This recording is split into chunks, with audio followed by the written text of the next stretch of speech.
one of the most challenging part of working on the game with an episodic format was to create those two characters in a way that would really appeal to the player. So when you arrive to this final choice at the end of episode 5, if you wanted this final choice to work, we really needed the player to grow to love Chloe, to really get attached to Chloe. So two of the biggest challenge was, of course, the writing and the voice acting to make that happen. Of course, the story was written as a whole since the beginning, so we couldn't change massive stuff, but small details could be added, a line of dialogue for a character, or episode 3 when you visit Kate in the hospital, and it wasn't supposed to be here, but we've seen how people loved Kate. And we realized how much it was important to have a scene like this one. It's a way of finding the voice of the character. So sometimes you just need to think about expressions or words that one character will use and the other won't use it. And that's how you grow to like those characters. Because when in episode 3 or 4, Chloe at the moment uses the word Hela, the players were waiting sometimes for it, and they recognize that, okay, it's Chloe because she's using that. So we're working with Blind Light in Los Angeles, and they sent us a lot of different voices to listen to them, and we have to decide. So we decided with Michel, Sebastian, and the producer, and Square, which one we want. So it was quite difficult. For example, for Max, we've got like 40, I think. Yes, I guess we got 40 voices. different castings. For Chloe, it was 30, I think, something like that. Most of the time, we were quite sure and quite agreeing on the actor. It was really hard for Max, because it's always on our mind, like, are we really sure that we are doing the good choice? Because it's so important. I don't know the number of lines she has in the game, but it's almost, I think that there is almost 14,000 lines in the game, and I think that more than 10,000 are from Max. I've never played a character that I related to so much. I have a lot of the same issues that she does with her confidence, and so getting to play someone that seemed so similar to me was really an extraordinary experience. I really feel like I'm growing with her. We'll help you. Just let me go. And the fun story is for Jefferson. The guy we choose is Derek Phillips, and after we choose him, I discovered that he was Derek Phillips, and he's actually playing one of the main recurring character in the show Friday Night Lights, which is one of my favorite TV shows. Well, this has just been really fun for me, especially coming from the standpoint where, when I auditioned for the role, I wasn't sure if Jefferson was going to be the bad guy in this.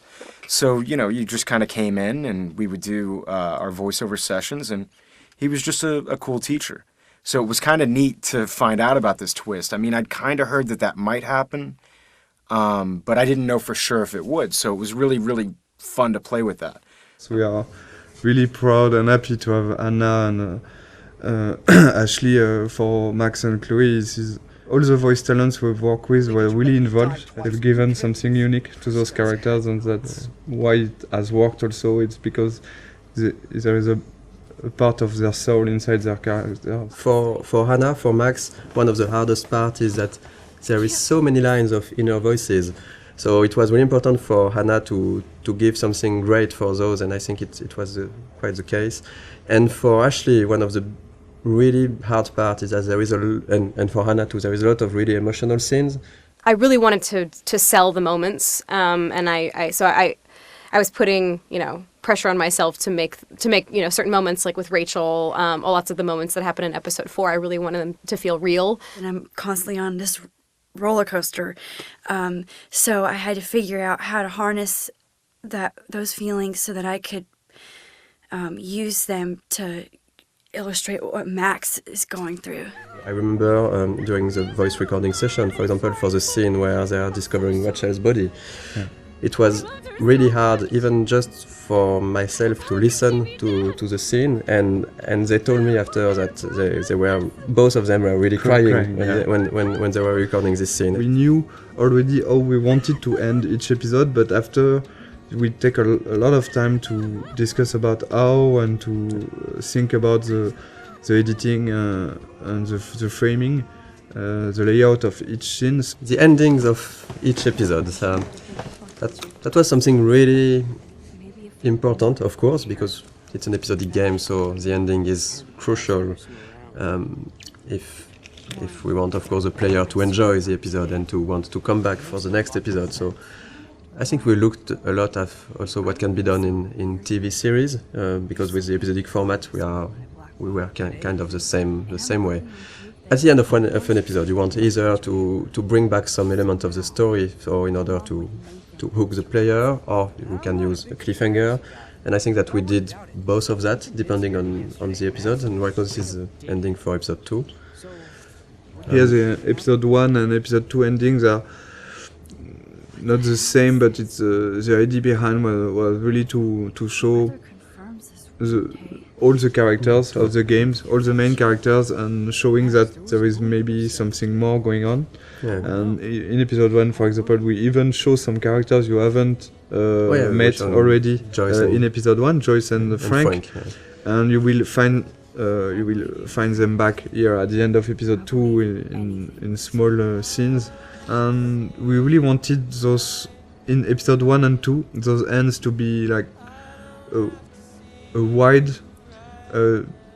description of all the characters and all what's going on, and also showing other aspects of each character. For example, seeing David on the with his head on the shoulder of Joyce, seeing Victoria and Nathan in Victoria's room, seeing the principal and Jefferson arguing. This is kind of small hints that maybe will push the player to want to see more. Because this is basically the only moments where we are seeing those characters when Max is not seeing them. Exactly. And so we can just bring a bit more. We are not telling too much. We are just bringing a bit more on those characters, a bit of sort of mystery.